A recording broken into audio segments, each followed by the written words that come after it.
Normally I'd preface something like this, but just it's vital in whatever area you're in, just to make sure that you have a place where the students can go for help. So generally, if I start this presentation, I'll say something like, if you remember only one thing today, only one thing, that thing must be that there is a place called the Cape Town Drug Counselling Centre, and it's a place you just go and talk about drugs. If you're affected by drugs in your own life, or someone else's drug and alcohol use affects you, there's a place you can go. You can WhatsApp, you can phone, you can book an appointment and chat about drugs. And I think it's important in your own area just to suss out your referral network. So you go to the Department of Social Development website, and that'll give you a list of accredited organizations. And there are lots of unaccredited organizations, and generally that's problematic. Yeah, and they're horrendous stories. So the Department of Social Development is your starting point to get a list of accredited organizations so that you know where to refer your kids if they want to take it further. Cool.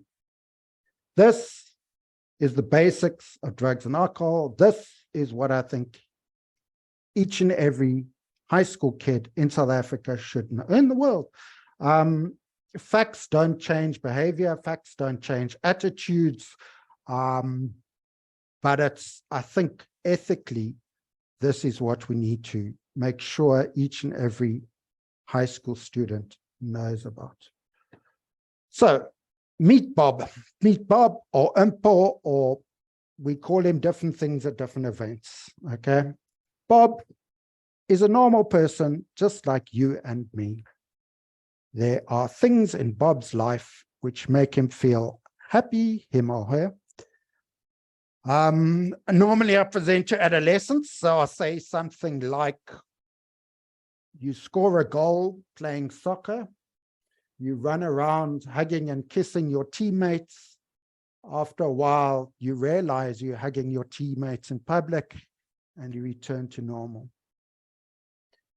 Or you've had some of us can think back and remember this, when you have your eye on someone, some boy or girl you've had your eye on for a long time, and you have your first kiss and it makes you feel happy. After a while, you return to normal. 3 weeks later, you get dumped, you feel sad, or your dog dies and you feel sad, and after a while, you return to normal. If you're sad for a long period of time, then that's depression. Then you need to get help. Now, this is life. This is how we all experience. This is the lived nature of human existence. Things happen which are pleasant, things happen which are unpleasant. We have emotions, feelings, etc. And a lot of these are chemically based. So, for example, if people talk about falling in love, they'll say that, you know, they fell in love. The world is just a prettier place when you're in love. The grass is greener, the sky is bluer. People talk about seeing the world through rose-colored spectacles. Everything is just better when you're in love. And love is chemically based. It involves the release of a chemical which makes you feel good. So in theory, I could possibly take a group of 1,000 students, draw their blood, and be able to tell which of the students are in love and who isn't. Yeah, so what happens if dear Bob takes drugs or alcohol, but just for the first time, just experimenting, trying, just for the first time? What's going to happen to dear Bob or Impo? Is he or she going to feel happy or sad? Happy or sad? Going to feel happy. And after a while, you're going to return to normal. So the reason why dagga and alcohol and other drugs affect how we feel is because they mimic naturally occurring drugs. So instead of waiting to be kissed and have a feel-good feeling, you can take a pill and you can get that same feeling. And at this stage of experimentation or just taking once, there isn't significant risk. There isn't a significant downside. Probably the primary downside is that you are at risk of doing things which you wouldn't normally do. So the risk is pedestrian accidents, car accidents, diving into a dam which is too shallow and injuring your neck. But particularly for adolescents, it often involves unplanned sex. So it involves high-risk sexual behavior. And that can result in lifelong consequences, transmission of sexually transmitted diseases, HIV, AIDS, unwanted pregnancy, etc., etc. So those are the risks at this stage. Some people at this stage can stop, right? And they don't use anymore, often if they've had a particularly negative experience, etc.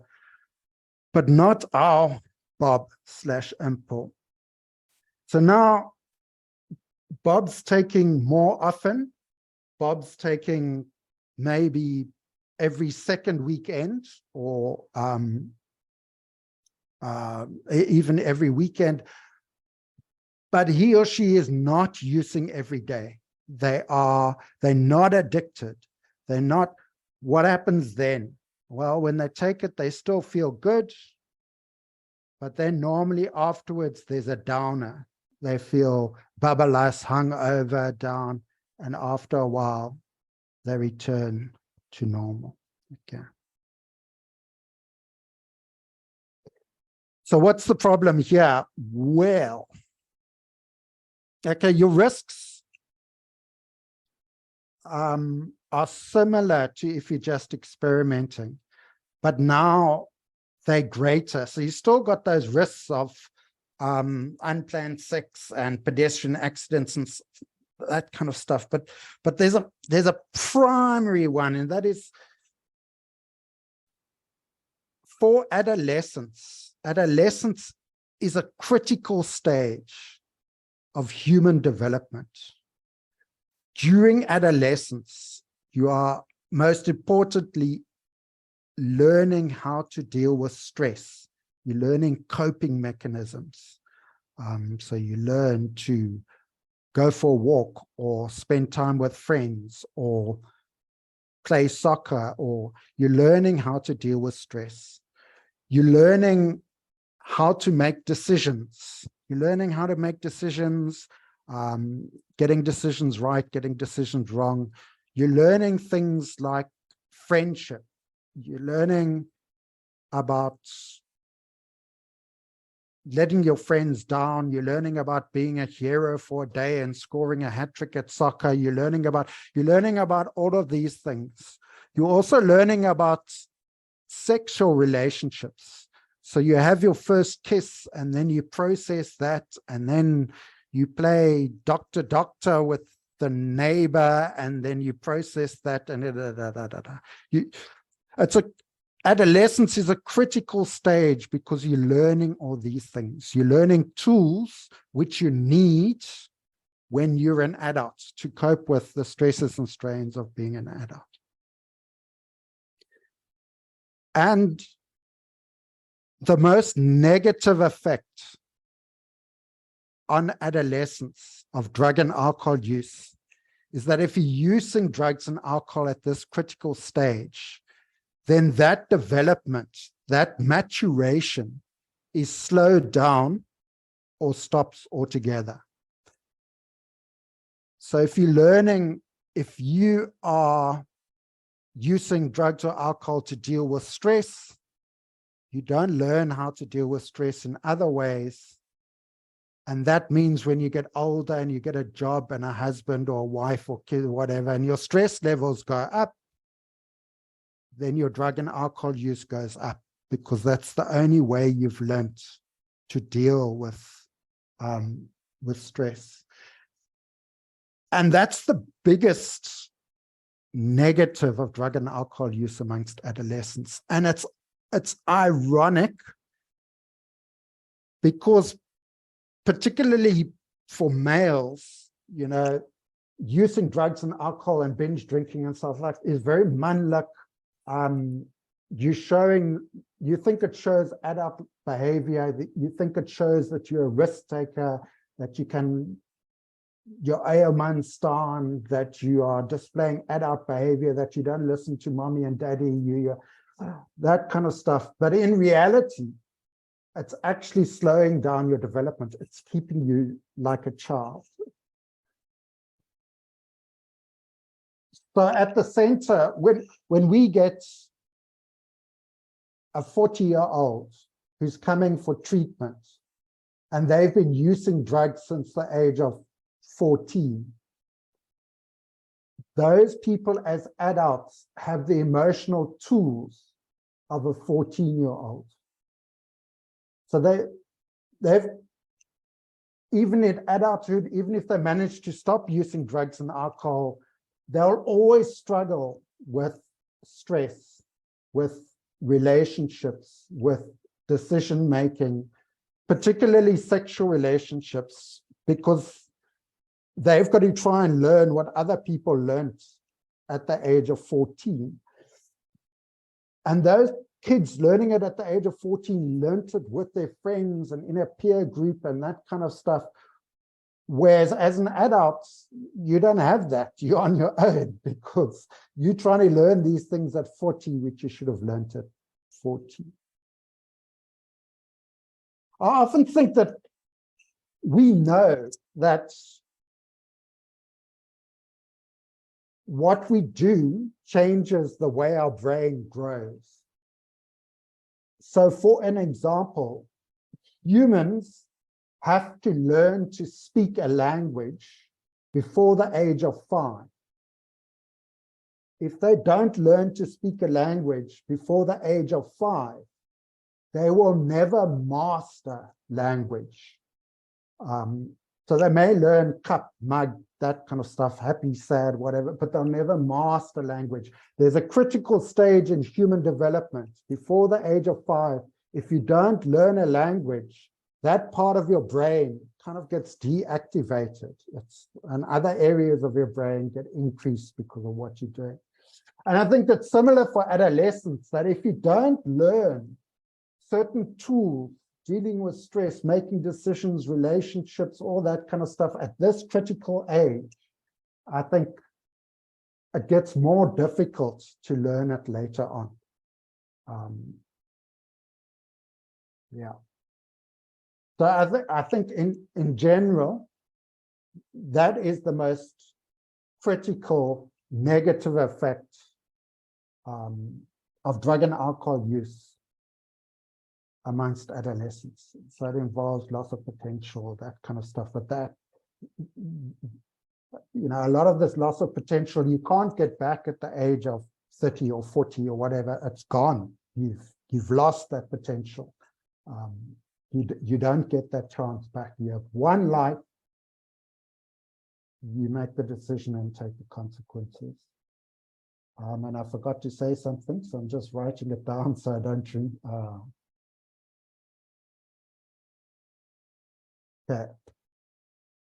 Okay. I'm going to stop talking soon, but not quite yet. Some people at this stage stop. They stop, or they don't go back, or they stay at this stage, or they go back and they use less or whatever. But others don't. Others take it further. And they take it further to the point of addiction. At the point of addiction, you no longer feel good taking the drug. You have to take the drugs or alcohol just to feel normal. If you don't take them, you feel cuck. And it can happen in big ways, and it can happen in little ways. Like often an adolescent will say, you know, for me to study for exams, to focus and study for exams for half an hour, 45 minutes, I can only do it with a joint. A joint will help me focus. Smoking dacha helps me focus. And what's probably happening there is that when they don't smoke, they're detoxing, so they can't concentrate. Yeah. But the critical thing about the stage of addiction is that at this stage, you are now completely separated from lived existence.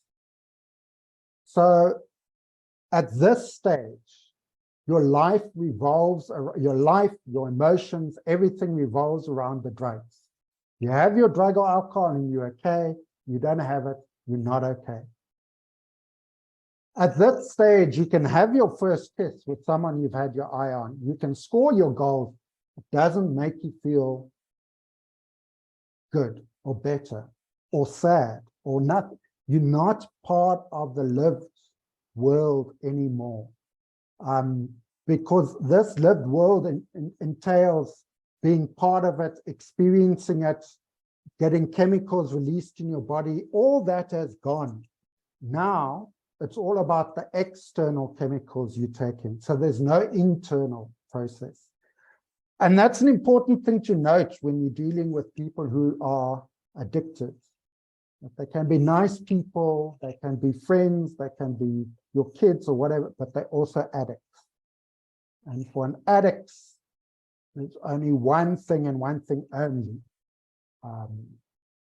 And that's the drug. And they will lie and they will cheat and they will say, I know I need help, I just need bus fare to get to the help. Or I'll enter the program, but I first need to tidy my underwear drawer, or my life is so hard, nobody understands me, or whatever. There's only one thing they care about. Okay. Now, this okay.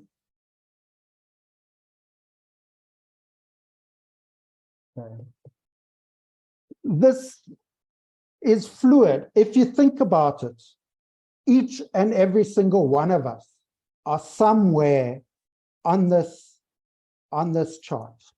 So, and it may have changed. We may have been addicted and now we don't drink, or we may have drunk quite a bit over weekends, and you find yourself doing something you didn't want to do, and then you decided to do something about it, and so you've now strictly only drink 2 beers or 4 beers or whatever a night or whatever. But all of us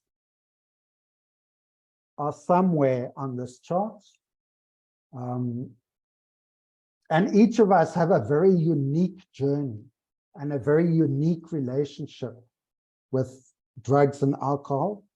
You know, even at the point of addiction, people take a different journey to get there, and often they need to take a different journey to get back. The other thing is that, you know, you guys as mentors, or you can do what you like, and schools can do what they like, and parents can do what they like, and governments can make rules and all of that. But at the end of the day, all of this is the individual's choice. No one can take that decision away from them. They make the decision and they take the consequences in the one little life which they've got. And that's it. No one can take that decision away from them. The idea is to facilitate that decision, but the point is that it's their decision. The one last little point, and then we'll take some feedback, and that is, if you take any population in the world, you're going to find at least 10% of any given population having issues with addiction at some stage in their life. So I can go to any high school in South Africa. I can go to the most expensive boarding school in Cape Town, that's Bishop's. And I can stand up in front of the whole student body of 1,000, let's say 1,500 kids. And I can say with 100 degrees of certainty that 150 of you will, at some point in your life, at least 150 of you will seek help with addiction problems, drug and alcohol problems, gambling problems, sex addiction, addiction to porn. 150 of you, and it won't be who you think it is. It won't be the back row boys necessarily. It'll be the head girl, the captain of the soccer team. But I can guarantee, look around, 150 of you will at some point.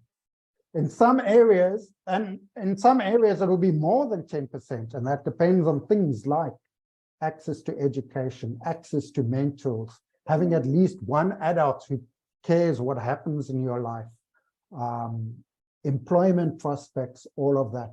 But you can say with 100% certainty, my son's 14, I can go into his class and I can say, there are 150 of you in this grade, 15 of you will have problems with that, will seek help for addiction problems. A much higher percentage will have a substance use disorder, will abuse drugs and face consequences, but 10% will actually become addicted and seek treatment for that addiction. Most of them will get well, but some of them won't. It's a terminal disease if left untreated.